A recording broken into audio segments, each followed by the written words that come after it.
Nada más una cosa rapidísimo antes de empezar. Yo igual y tengo que salir unos minutos antes. ¿Alguien va por el rumbo del Radisson que le pudiera dar un aventón a... Yo no puedo llegar si quieres. ¿Sí? ¿No te importaría? No. La verdad es que sí me harías un gran favor porque probablemente sí tienen que salir un poco antes. Entonces, ok, vale. Pues ya no te quedas sin aquel. Muchas gracias. Okay, so let's start then with the real part of the course, with getting deeper into epigenomics and epigenetics. Starting for the first with DNA methylation, which is one of the main parts of epigenomics. So, a short introduction into what is DNA methylation. DNA methylation is one of the most commonly occurring and also the most widely studied epigenetic events. So from all the modifications which are happening in our epigenome, methylation is the one which is, although it is still a new field, the best investigated. It occurs in fungi, plants, in non-vertebrates and vertebrates. It is heritable, which is very important. Also, it is reversible, which makes it interesting for us as well, because you can use it as a therapeutic target.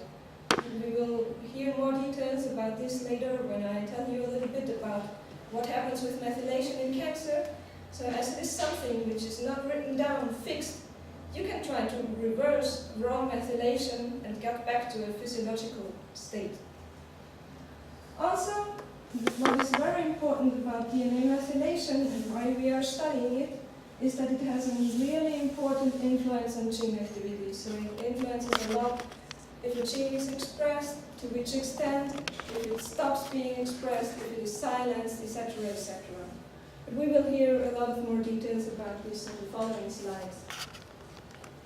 So in general, methylation is the addition of methyl groups to the base of cytosine in our DNA.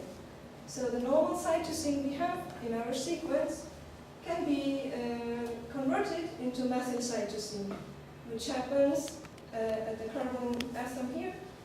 What you can see here, the addition of the methyl group. So what gets added is one carbon atom and 3 hydrogen atoms. I don't know if you can read it here, but if you download the slides later, you can see that. And where from? I mean, where can we download the slides? Pablo told me that Sí, las vamos a poner en la página de Fenomec. Okay. Y bueno, lo que sí podría hacer es fácil, pero es www.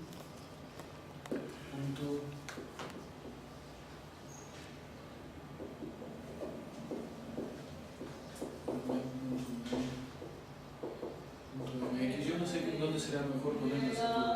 Hay que preguntarle a Ana porque ella es la que tiene los accesos a... Sí, pero bueno, de alguna manera entras a la página y pondremos ahí alguna liga fácilmente reconocible. Okay. Curso de epigenómica o algo así por el estilo.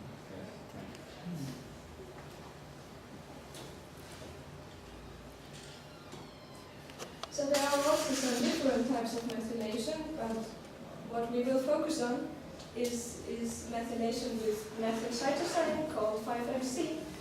But there would be also another type of methylation. I will tell you just shortly about this a little bit later on, which is hydroxymethyl cytosine. But until recently, there has not been paid much attention to this type of methylation. So what we have been investigating during the last years mainly is methyl cytosine methylation, which is this one here that I showed you in the slide before already. So how does methylation happen? For methylation to occur, we need methyltransferases. There are two types of methyltransferases. We have maintenance methyltransferases. As the name says, they are for the maintenance of DNA methylation, and there are transferases for de novo methylation. The most common maintenance DNA methylation is DNMT1, which is necessary to preserve DNA methylation after every cellular DNA replication cycle. So when the cells get divided, the methylation of the specific bases has to get established again in the newly created cells, and this is what is done by DNMT1. If you delete DNMT1, what has been done, for example, in mouse models, then they are lethal. So after a few days, they die. So it is really necessary for life that we have the methyltransferases to establish the correct methylation within the DNA of our cells. DNMT1 activity is required for all the development in mammalian cells. The other type of methyltransferases, which is for new methylation, when you change, would be DNAMT3 and DNAMT3B, which set up DNA methylation patterns generated early in development. We will see later on that in development, firstly, the whole methylome gets kind of deleted, and then methylation gets established again. But I will tell you about this in some of the next slides. DNMT3L assists the de novo methyltransferases by increasing their ability to bind DNA and stimulating their activity. So they need this assistant DNMT3L as well to be able to do their work. So a few more words about maintenance methylation, which is done by DNMT1.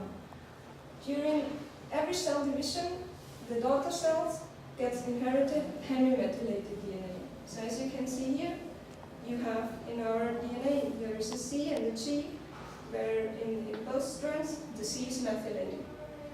But when the DNA gets replicated then, and the new strand synthesized, of course, you just have in the original strand your C available.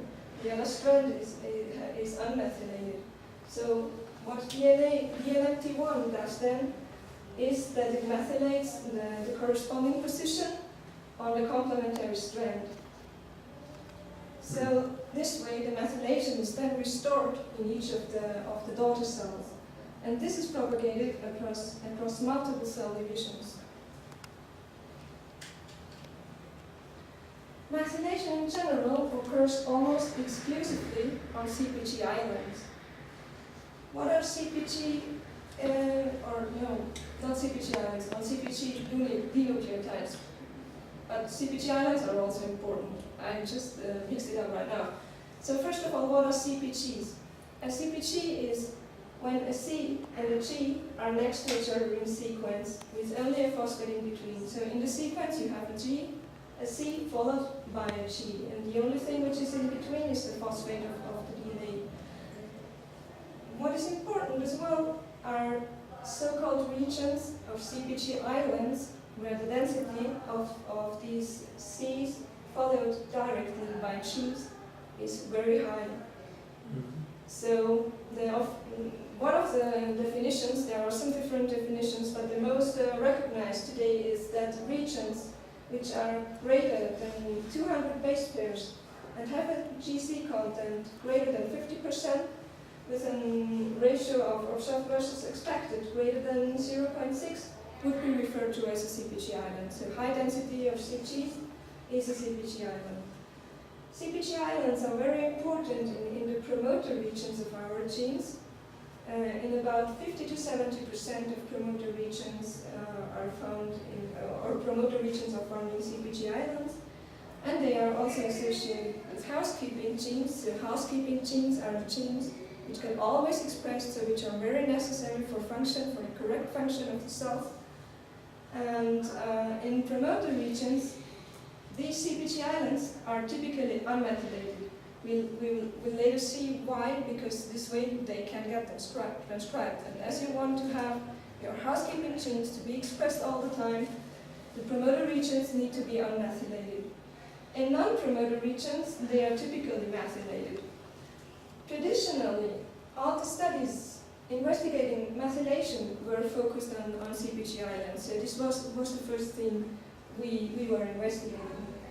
But nowadays already we have increasing evidence that it is not as we thought at the beginning, that the methylation of CpG island is the only important thing. No. There is a lot of evidence already that CpGs outside of these islands I explained you are equally or even more important to investigate, because they have also very important functions and also change the expression of genes significantly.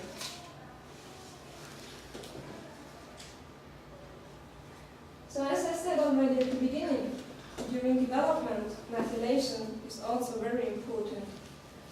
Our cells start in a pluripotent state from which they can differentiate into many cell types, as we heard in the morning, and this way they progressively develop a narrow potential, so they get differentiated and more specialized in their functions, which they specifically need for their work to do. What happens is, in early embryonic development, DNA methylation is typically completely removed, so it goes down and all the methylation disappears.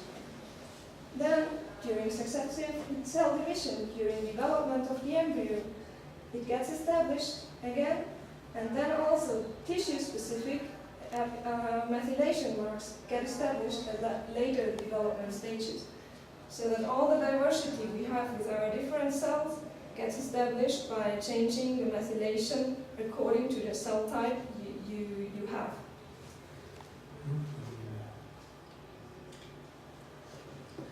There are many biological functions where methylation is involved.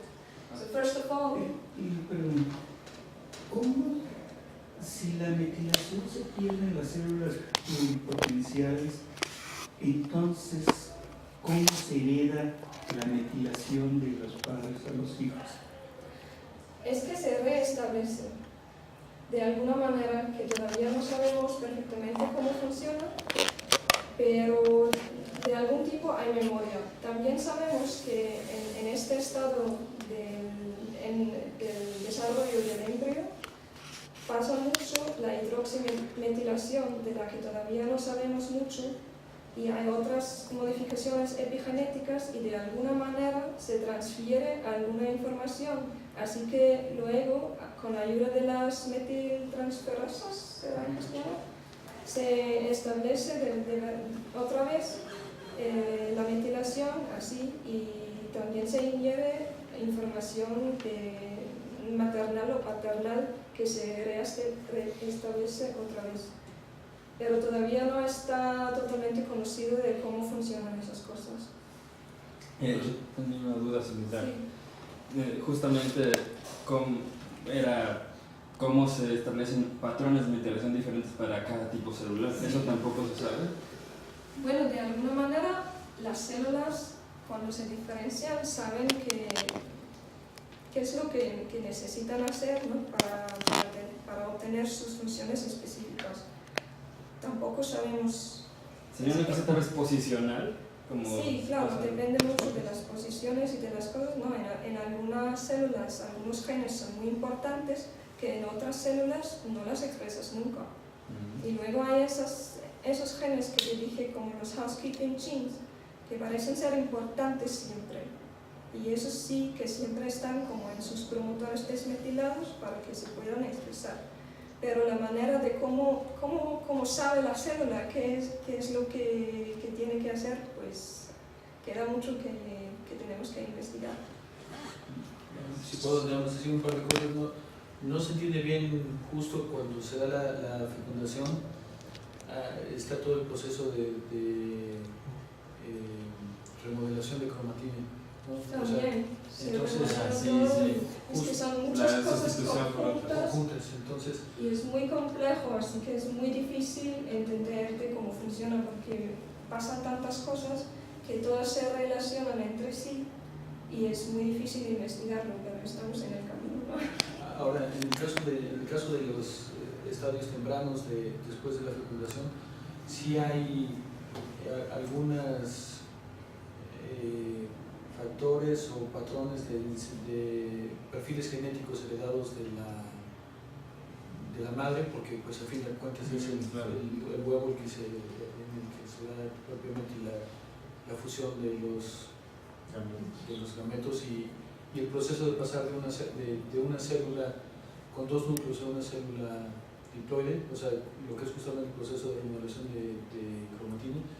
Parte de la regulación se sabe que puede llevarse a cabo por los residuos transcripcionales de la madre. O sea, aun cuando no tienes una célula diploide todavía y estás en el proceso de construir la célula diploide, hay mecanismos de regulación que siguen funcionando por factores de transcripción, por proteínas, etcétera, residuales de la madre, pero como dice Simón, el proceso detallado de cómo esa información en concentraciones, en información posicional, etcétera, etcétera, se retraduce en poder reproducir patrones de metilación por ejemplo, con las histonas es lo mismo. Eso todavía no se entiende. Hasta donde yo sé no se entiende. No, no se entiende. Estamos en ello, ¿no? Sí.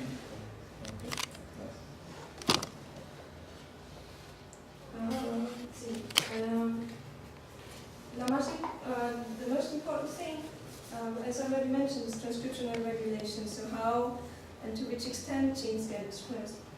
And this way also then other things get influenced, such as genome instability or X chromosome inactivation in females also happens via methylation. Genomic imprinting is another thing which happens via methylation, so where one allele of a gene gets inactivated via methylation, so it does not get expressed anymore. And there are many other functions of methylation, probably also a lot of functions we do not yet even know that methylation is also involved. Coming to the influence of methylation in gene expression by promoter methylation, which is the first thing which was investigated in this context, and which is actually the thing we best understand about methylation until today, is that there are two ways of affecting gene transcription via methylation.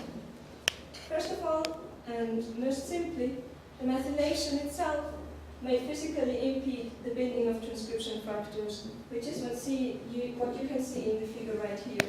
So if you have your sequence here, where this is the place where the transcription factor binds, and then your mRNA gets produced, when just these positions are methylated, it's like it impedes the binding of the transcription factors, so the gene is not able to be transcribed anymore. So when you have the methyl cytosine here, you would say that gene expression is switched off. Another way which is also occurring is that methylated DNA can then be bound by other proteins which are known as methyl CpG building proteins, MDBs. And these proteins then recruit additional proteins that can modify histones, which in turn again alters then gene expression, which we will also hear in the second part of when we talk about histone modifications later on. So there is a connection of all the parts. It's an interaction between epigenetic modifications, between DNA, etc., etc. Traditionally, what we have thought, and what was the main way of thinking already in the 1970s, is that DNA methylation is generally a silencing epigenetic mark. So it was said, when there is a lot of methylation, the gene is inactive. When there is no methylation, the gene gets expressed to high amounts and the gene is active.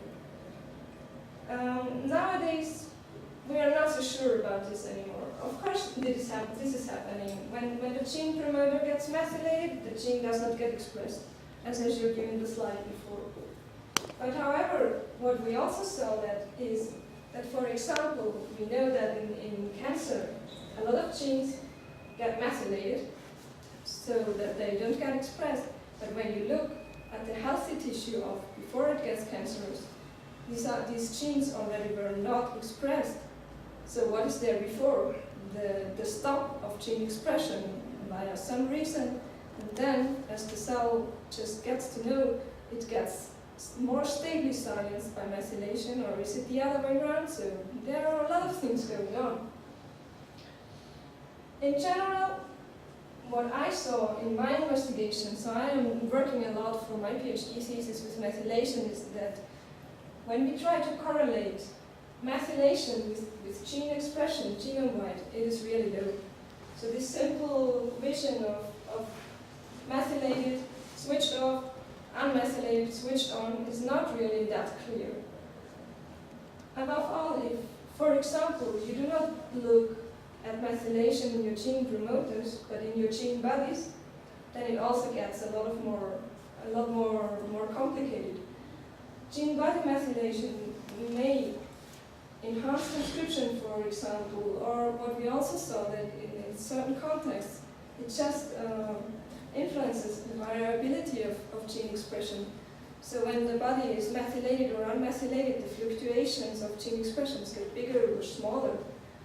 You can also see in this figure right here that there is no such simple linear relationship. So here they had a cell line which is commonly investigated, and here on the y-axis you have the methylation of the gene bodies, while on the x-axis you have the gene expression levels, and you see that the genes which are most expressed are not the ones which are most methylated, because here in the end it goes down again. So highly expressed genes seem to have then lower methylation profiles in their body. So it seems that there are very complex relationships between the two, and there are probably a lot of other things interfering here as well. So just repeating, the relationship between DNA methylation and gene expression is strongly context dependent. So if you look in the promoter, you have a different pattern. If you look in the gene body, or if you look in other regions. And it seems to be much more complicated than we thought at first sight with the first studies published in the 1970s. So then, why do we complicate our lives with studying the methylome if we could just look at gene expression? Because as we say that methylation influences gene expression, we could say, well, we're just interested in getting to know which genes are expressed. Or other people, for example, say, why do you look at gene expression? What is doing the work in our bodies are proteins.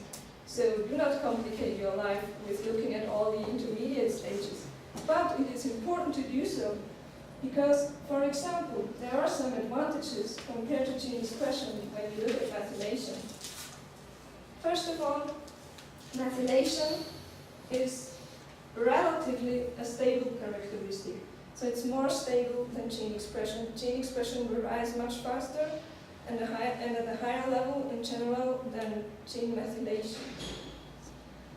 Since it is based on DNA, of course, there is less temporal variation and there is a kind of greater sample stability.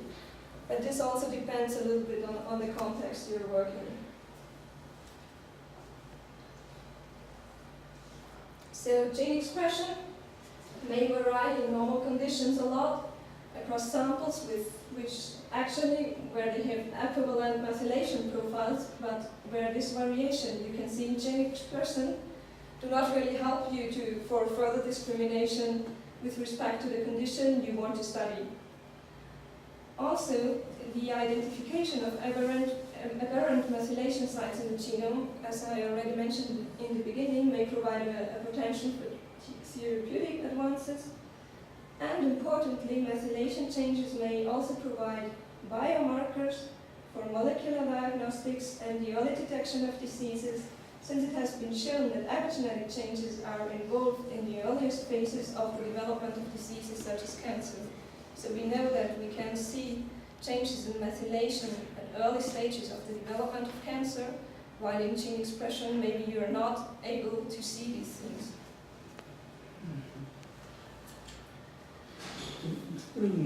Sí. Cuando se está, ¿cómo se llama? Está dividiendo la célula. En el punto de checkpoint, que hay estos genes P52, que están checando la estructura. Sí. ¿Qué diferencia hace cuando están revisando el DNA que esté metilado o no en un cierto punto? ¿Lo ven?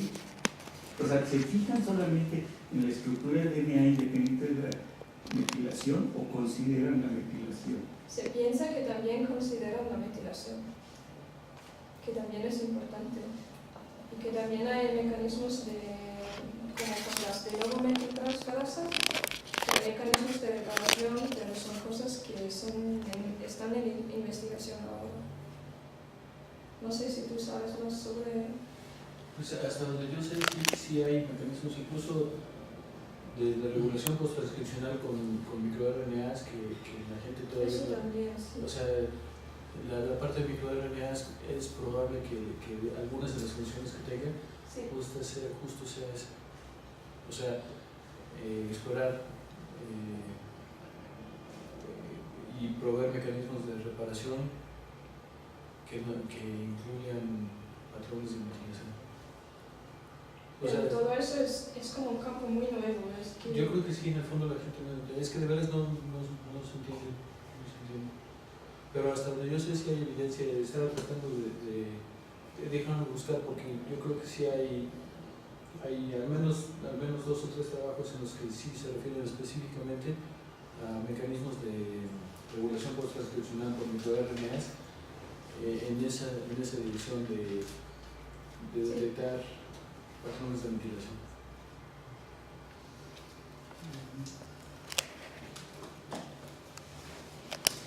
So there is one very nice example which is used, I guess, in almost all the courses given on epigenomics nowadays, which is a very nice story about the agouti gene, as it's called, which is a gene which was first described in 1913 in his paper by Little.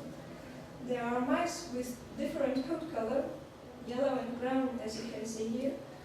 And this gene was thought to be, or is responsible for the color, and it was used as a model to study genetic inheritance at this time.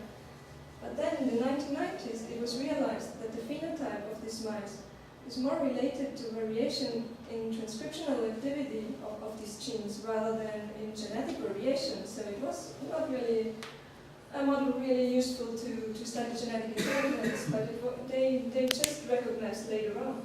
In 1994, Michaud et al. They described that this transcriptional activity was associated actually with methylation. 5 years later then, Morgan et al. Said that epigenetic DNA modification can mask a genotype and that it can be passed through germline enabling inheritance, which is what they said in this paper, epigenetic inheritance and agouti locus in the mouse. And this was really an important paper for epigenetics. Because it showed for the first time that DNA methylation can change a phenotype without the change of the genotype, and that it can be inherited to offspring. So what has been seen is that the yellow mice, which have the DNA at the locus of this agouti gene unmethylated, not only that they have different color, but also they are more prone to cancer and to diabetes, while the brown mice are healthy throughout their lifetime and they have this gene methylated. So what was then seen, and what is really important, I think, is that when they fed the pregnant yellow mouse with methylation-rich diet, then these mice, they had brown and healthy offspring, which stayed healthy during their lifetime. So when the mother of the mouse received a diet supplemented with food high in methyl groups, then the offspring was like the mouse here, no? These two mice, they are genetically identical, completely identical, and they have the same age, but you see they are completely different, and this is because of methylation. So the mother of the mouse on the left, she just received a normal mouse diet. So what has been proven here is that an individual's adult health can be influenced heavily by prenatal factors, and this happens through epigenomics and epigenetics. So just a summary of this. You have the agouti gene here. In the promoter, you have the region which can be variably methylated. So if in the mother of the mouse you have a diet with additional methylation, then the gene is only briefly expressed during development, and the agouti gene gets silenced for the remainder of the mouse life. And you have this brown, healthy mouse. In comparison to when the promoter region here of the agouti gene is not methylated, it gets expressed a lot. This happens when the mother of the mouse is fed with just standard diet. Then the gene is constitutionally active during development, and the mRNA then gets produced across the whole lifespan of the offspring mice. And these are then obese mice prone to diabetes and cancer. Of course, as never in life, this is not a story of black and white. So the agouti gene can be methylated to varying degrees, as you can see here in the figure. So these epigenetic variations, as I told you, they are already established in the womb, and the methylation of the agouti gene even differs from cell to cell. So you can have mice with very yellow coat or with very brown coat, depending on the food of the mother mouse. So you see already methylation is extremely important, and also in cancer.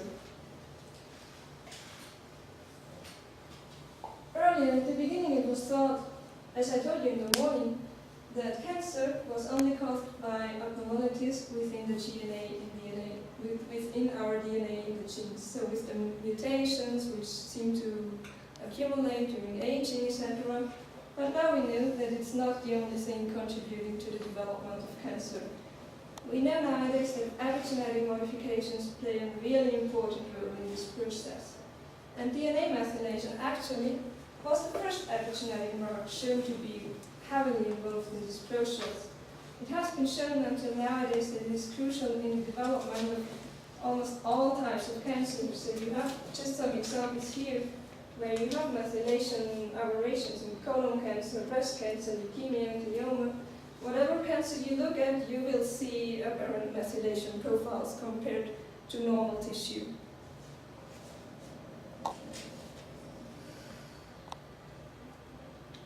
So what happens in cancer is that, first of all, there occurs kind of a genome-wide hypomethylation. So methylation gets less. It seems to get removed, which is an early event in tumorigenesis and associated with genomic instability. So when the methylation goes down, the stability of the genome is lost. Methylation aberrations like this are also linked to loss of imprinting and loss of heterozygosity. So you then have problems with if you have, for example, one allele of a gene already mutated, and then the second allele just gets hypomethylated, which, for example, happens a lot in tumor suppressor genes, then you start to have problems. And all of this, of course, finally leads to gene expression abnormalities. A second very important event which occurs in the development of cancer is the hypermethylation of gene promoters in CpG islands. As I already told you, it can be just a secondary event to gene silencing. So genes that are already normally not expressed in cancer, then they get hypermethylated in their promoters, so methylation increases, and this way there is no way for the cell to express this gene anymore, because there is the methylation just above. While before, in the normal tissue, for some reason, when it's necessary for some condition, the gene could just get rapidly expressed, because it's not protected, kind of protected via methylation. So what has been shown is that methylation is then gradually accumulating, which leads to long-term gene silencing. This way, tumor suppressor genes in cancer get then stably silenced. Also, hypermethylation of gene promoter CpG islands leads to the downregulation of DNA repair genes, which then in turn causes increased mutation rates and again increased genomic instability. This event is also an indicator of early disease and progression, So they are used, the methylation profiles of gene promoter CpG islands are used as biomarkers, importantly, and they might be, again, a target for epigenetic therapy. So just a simple figure, you have here your CpG island. In a normal cell, you would have just very few methylation, but then in cancer cells, almost every C seems to get methylated.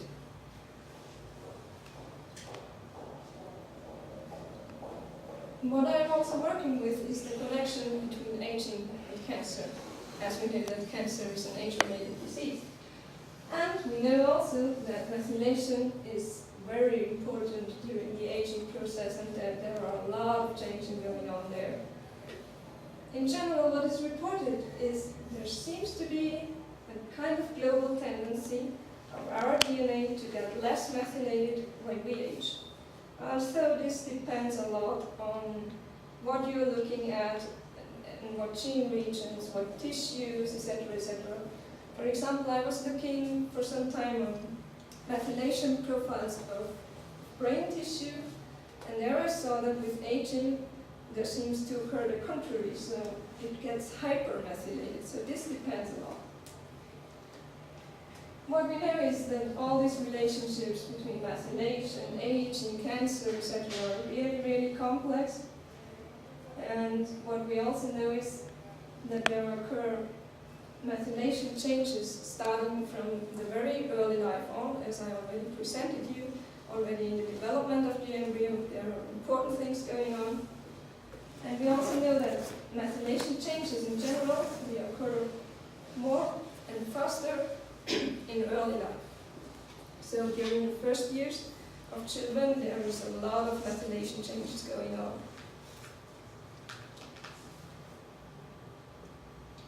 Recently, there was a very interesting study published by Horvath in Genome Biology, where he collected a lot of data, publicly available data, of several tissues of all the body, where he looked at methylation levels, and he created then a model which is actually able to estimate the biological age of every tissue, which correlates also to the chronological age.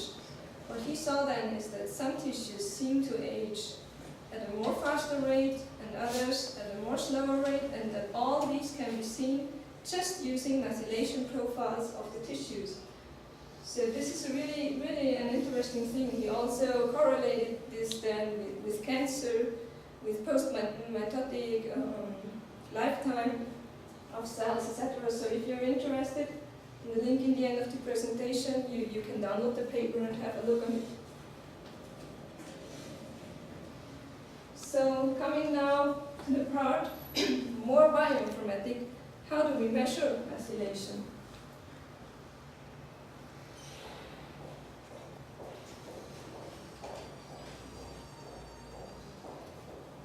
In our genome, we have tens of millions of CpG sites.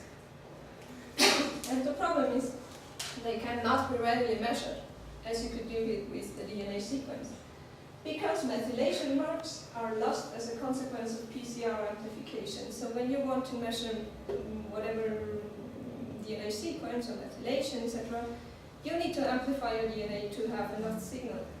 When you do this with a standard procedure like PCR amplification, which is the basis of all the technologies we have, you lose the methylation marks. But there is a solution to this. What is nowadays widely employed is what we call sodium bisulfite conversion. This is also what I will present you in the talk right here. But just for letting you know, there are also some other methods to solve this problem. And of course, there are two types of approaches to measure DNA methylation.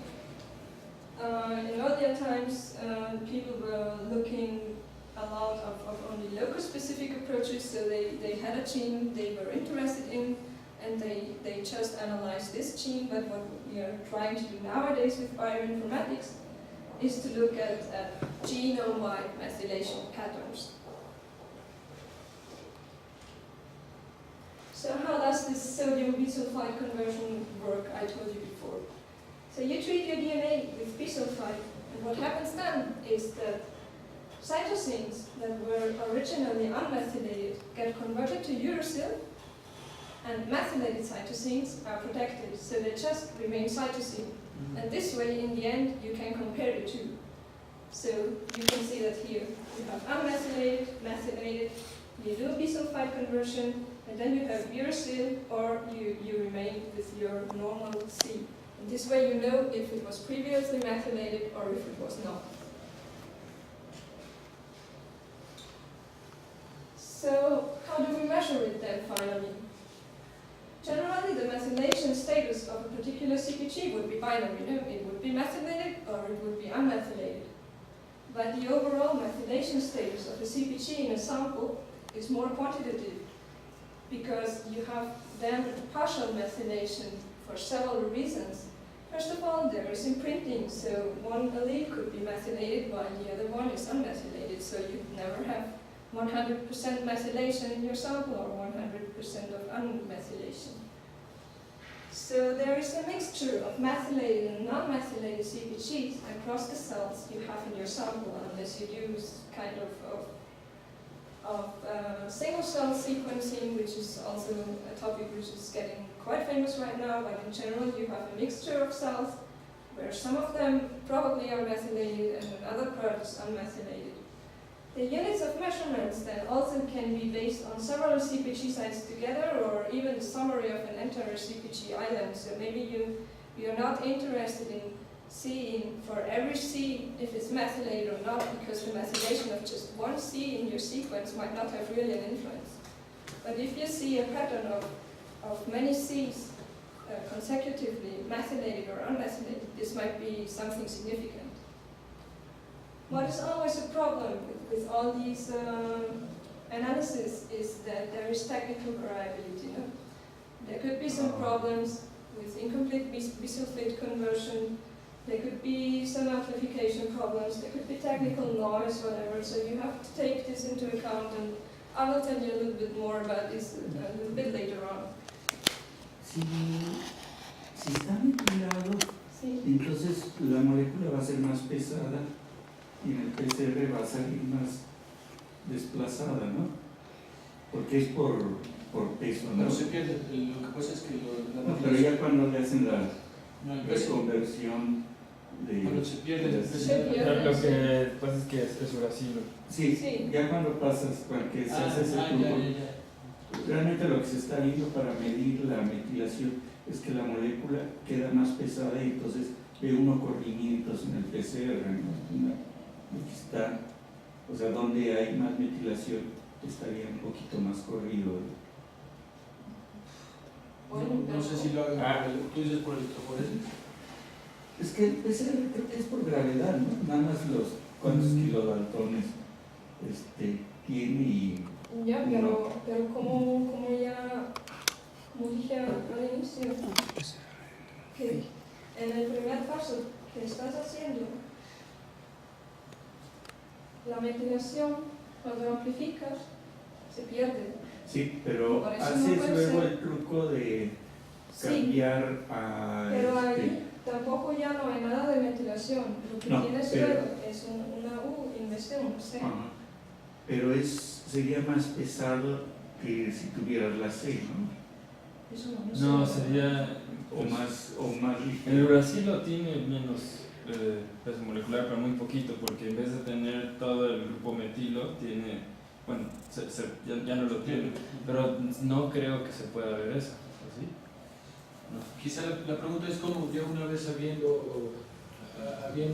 cambiado las Cs por Us en donde había metilación, Ya, pero ¿cómo? ¿cómo Basically, the detectas uracil has eso? lower molecular weight. En realidad no lo sé, porque lo único que se compara es que si la C se ha convertido en una U o no, y así ya se sabe. Ya no es necesario hacer medidas del peso ni... Pero la pregunta es cómo se sabe eso. Eso es con espectrografía, supongo, o sea, ¿Cómo se sabe que hubo cambio de C o comparas la secuencia original, que tenías, con la secuencia que tienes después del bisulfito.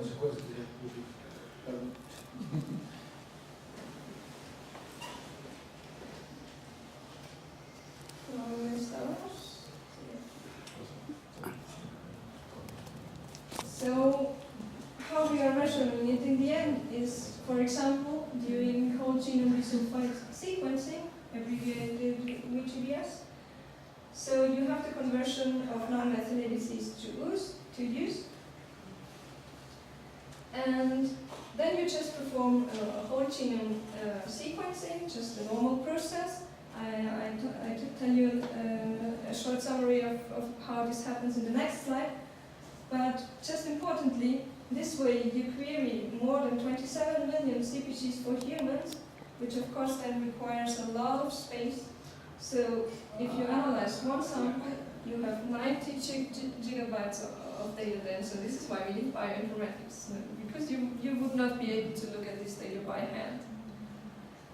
And what is also an important factor are the costs, of course. So nowadays it's about $5,000 US we would have to pay for one sample to analyze. And normally you're not just interested in analyzing just one single sample.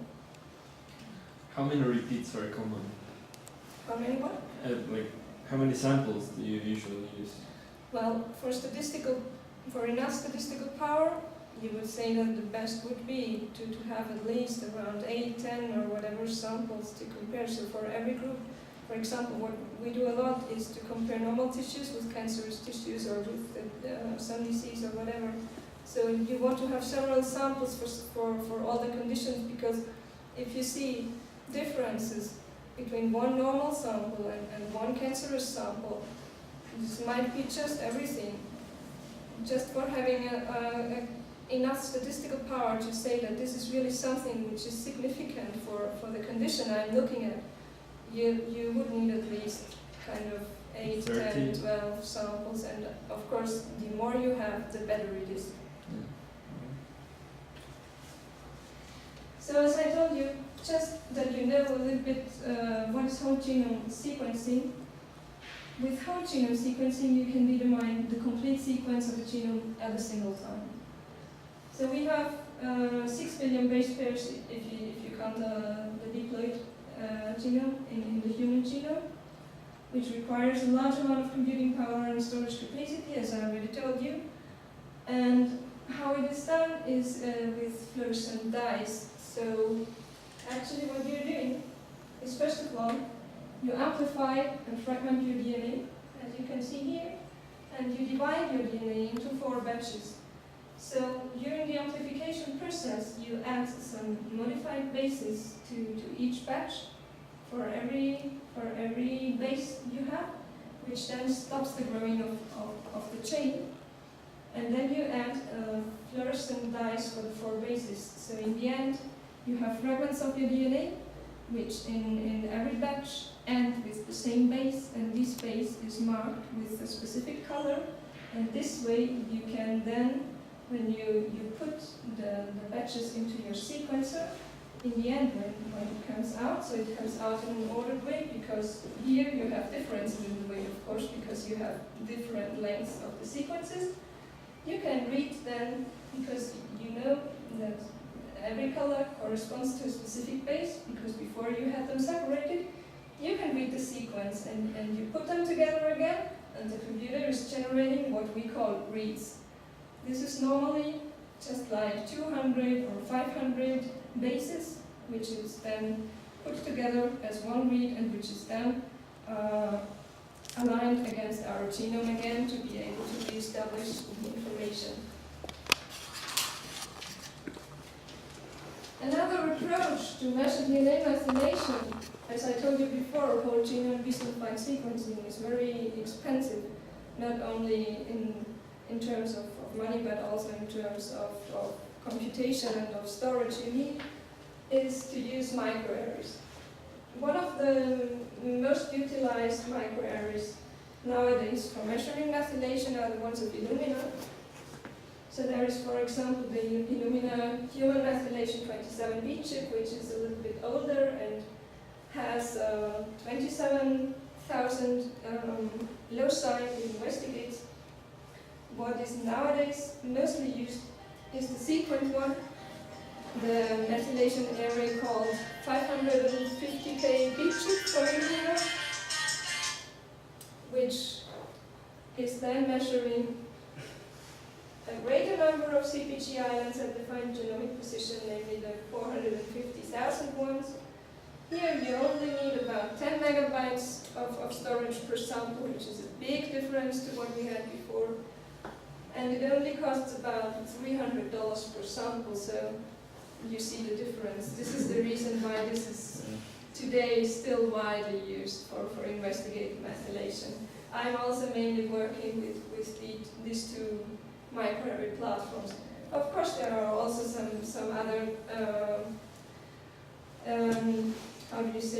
manufacturers of microarray platforms, but one of the most common are the ones of Illumina. And I will tell you, therefore, some more details about the microarrays of Illumina. So when you measure methylation, utilizing Illumina's human methylation bit chip, what you first do is also, again, disulfide conversion, of course. You need to amplify and fragment your DNA again. You denaturate your DNA into single-stranded DNA, because what you have on your microarray are oligonucleotides, also single-stranded, where then the DNA can bind. So you have then on your microarray probes for the methylated cytosine loci, and you have probes for the unmethylated ones, and this way you can measure methylation differences. This also happens via labeling, where in the end the fluorescence intensities of the different probes are then measured by a scanner and quantified. So this is how it works in general.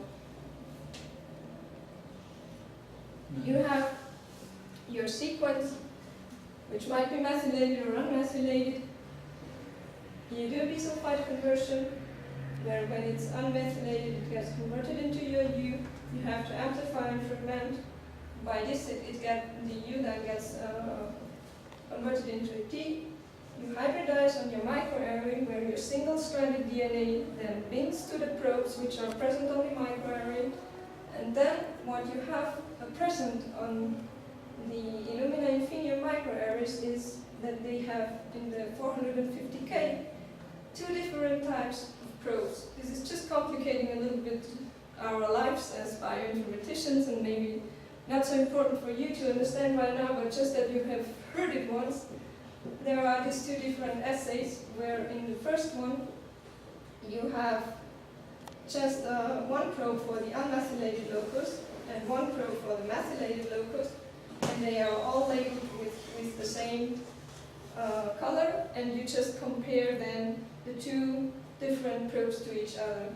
While in the other assay, you have the labeling difference. So the unmethylated is labeled with red, while the methylated is labeled with green, or vice versa, which then has important implications when you're working with this data regarding normalization, etc., because the different fluorescences, they have different properties, and so they influence a little bit what you're measuring. And if you're mixing these two types, you have to take care a little bit with normalization, etc.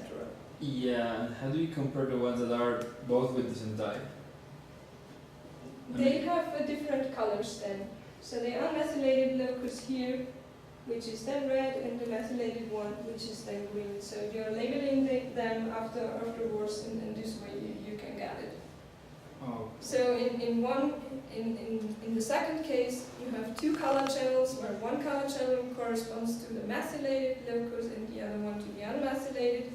And in the first type, you have the same color channel, but you have two different probes for each of them, and this way you compare. So they did it just to be able to put more probes on the microarray, to cover wider regions, to have higher resolution.